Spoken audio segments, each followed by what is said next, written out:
ஒரு முஸ்லிம்களுடைய மனதை புண்படுத்துகின்ற விதத்திலே பேசிவிட்டு அதற்கு முஸ்லிம் சமூகத்தின் சார்பிலே அது தொடர்பான விளக்கங்களை கேட்கின்ற போது மிக கேவலமாக மோசமாக ஒரு பைத்தியகாரனை போல தன்னுடைய அறிக்கைகளை விடுவதன் மூலம் இது தமிழ் மக்களுக்கும் முஸ்லிம் மக்களுக்கும் இடையிலே ஒரு பெரிய ஒரு பிளவை ஏற்படுத்தும். உண்மையிலே அவருக்கு அந்த பாராளுமன்ற ஒரு மூளைக்கோளாறு இருக்கிறதா என்று கூட எங்களுக்கு சந்தேகம் ஏற்படுகிறது. ஆகவே கௌரவ தவிசாளர் அவர்களே, இது விடயத்திலே உரிய கவனம் செலுத்த வேண்டும்.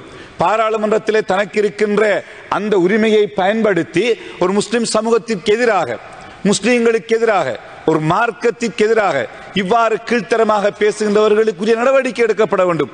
அவர்களுக்கு பேச்சுக்கள் கொடுக்காமல் தடுக்கப்பட வேண்டும்.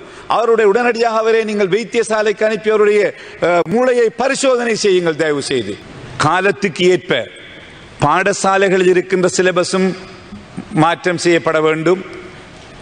பல்கலைக்கழகத்திலே இருக்கின்ற சிலபஸும் மாற்றம் செய்யப்பட வேண்டும். பல பல்கலைக்கழகங்களில் இன்னும் பல ஆண்டுகளுக்கு முன்பு உருவாக்கப்பட்ட அதே சிலபஸில் இன்னும் பல்கலைக்கழகங்களில் கூட ஐடி போன்ற புதிய நவீன தொழில்நுட்ப பாடநெறிகள் கூட நடத்தப்படுகிறது.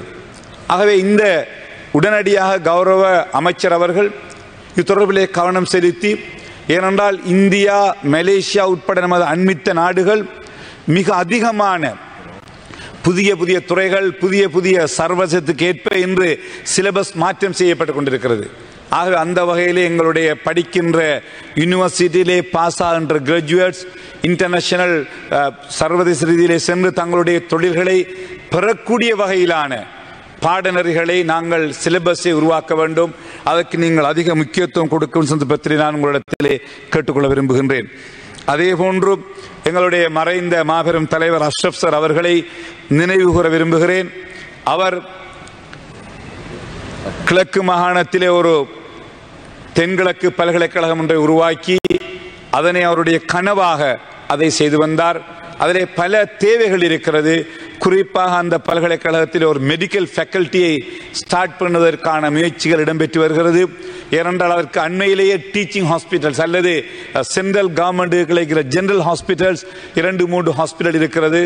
ஆக அவைகளை கொண்டு சவுத் ஈஸ்டர்ன் யூனிவர்சிட்டியில் நீங்கள் ஒரு மெடிக்கல் ஃபேக்கல்ட்டியை ஸ்டார்ட் பண்ண வேண்டும். அதே போன்று லோ ஃபேக்கல்ட்டி உருவாக்க வேண்டும் என்று நீண்ட காலமாக அங்கு கோரிக்கை விடப்பட்டு வருகிறது. அதையும் நீங்கள் கவனத்தில் எடுக்க வேண்டும். அதே போன்று கிழக்கு மாகாணத்திலே குறிப்பாக டூரிசம் இண்டஸ்ட்ரி என்று முன்னேறி வருகின்ற ஒன்று பொத்திவில் அருகம்பையிலே, அதே போன்று பாசிக்குடா, அதே போன்று நிலாவளி திருகோணமலை கிழக்கு மாகாணம் என்று டூரிசத்திலே முன்னேறி வருகிறது. ஆனால் அந்த டூரிசத்துக்கு தேவையான ஆளணிகள் பர்சனாலிட்டிஸை கொடுத்துக் கொள்ள முடியாமல் இருக்கு. ஆகவே கௌரவ அமைச்சர் அவர்கள் சவுத் ஈஸ்டர்ன் யூனிவர்சிட்டியில் ஒரு டூரிசம் ஃபேக்கல்ட்டியை உருவாக்குவதனூடாக அதிகமான மாணவர்களை நாங்கள் அந்த துறையிலும் பயிற்றுவிக்க முடியும். அதற்கு நீங்கள் முயற்சி எடுக்க வேண்டும் என்று உங்களை அன்போடு நான் கேட்டுக்கொள்கின்றேன். அதே போன்று பொத்திவிலே ஒரு ஜோனல் எஜுகேஷன் ஆஃபீஸ் இயங்கி வருகிறது. ஒரு டெம்பரரியாகத்தான் அது இயங்கி வருகிறது நீண்ட காலமாக.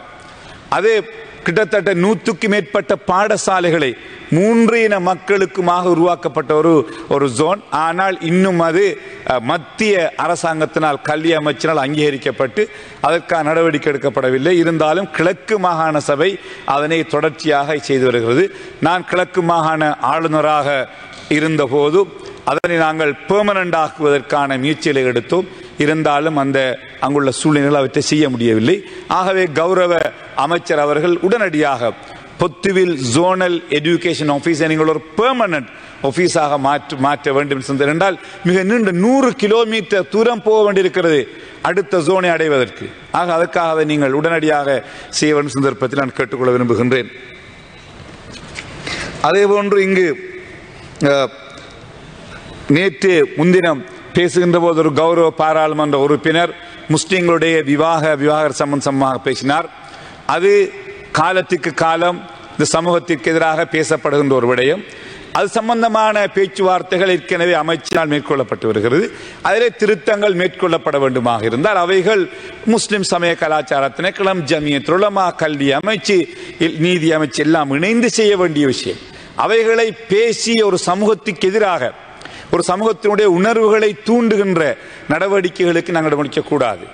ஆகவே அதிலே குறைகள் இருந்தால் MMDA திருத்தப்பட வேண்டுமாக இருந்தால் நாங்கள் ஏற்றுக்கொள்ளுகின்றோம், அது செய்யப்பட வேண்டும். அதில் எந்த மாற்று கருத்தும் கிடையாது. ஓல்சிலோன் ஜமியத்துல் உலமா, அதே போன்று Muslim cultural affairs ministry, Muslim members of parliament, ministry of justice, ministry of education அதை சேர்ந்து செய்ய முடியும். அதை விடுத்து இந்த சபையிலே ஒரு முஸ்லிம்களுடைய மனதை புண்படுத்துகின்ற விதத்திலே பேசிவிட்டு அதற்கு முஸ்லிம் சமூகத்தின் சார்பிலே அது தொடர்பான விளக்கங்களை கேட்கின்ற போது மிக கேவலமாக, மோசமாக, ஒரு பைத்தியகாரனை போல தன்னுடைய அறிக்கைகளை விடுவதன் மூலம் இது தமிழ் மக்களுக்கும் முஸ்லிம் மக்களுக்கும் இடையிலே ஒரு பெரிய ஒரு பிளவை ஏற்படுத்தும். உண்மையிலே அவருக்கு அந்த பாராளுமன்ற ஒரு மூளைக்கோளாறு இருக்கிறதா என்று கூட எங்களுக்கு சந்தேகம் ஏற்படுகிறது.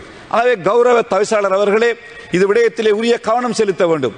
பாராளுமன்றத்திலே தனக்கு இருக்கின்ற அந்த உரிமையை பயன்படுத்தி ஒரு முஸ்லிம் சமூகத்திற்கு எதிராக, முஸ்லிம்களுக்கு எதிராக, ஒரு மார்க்கத்திற்கு எதிராக இவ்வாறு கீழ்த்தரமாக பேசுகின்றவர்களுக்குரிய நடவடிக்கை எடுக்கப்பட வேண்டும். அவர்களுக்கு பேச்சுக்கள் கொடுக்காமல் தடுக்கப்பட வேண்டும். அவருடைய உடனடியாக அவரை நீங்கள் வைத்தியசாலைக்கு அனுப்பி அவருடைய மூளையை பரிசோதனை செய்யுங்கள் தயவு செய்து. ஆகவே இது இனங்களுக்கு இடையிலான பிளவுகளை உண்டு சொல்லி வைக்க விரும்புகிறேன். செய்திகளை உடனுக்குடன் தெரிந்து கொள்ள உடனே சப்ஸ்கிரைப் பண்ணுங்க.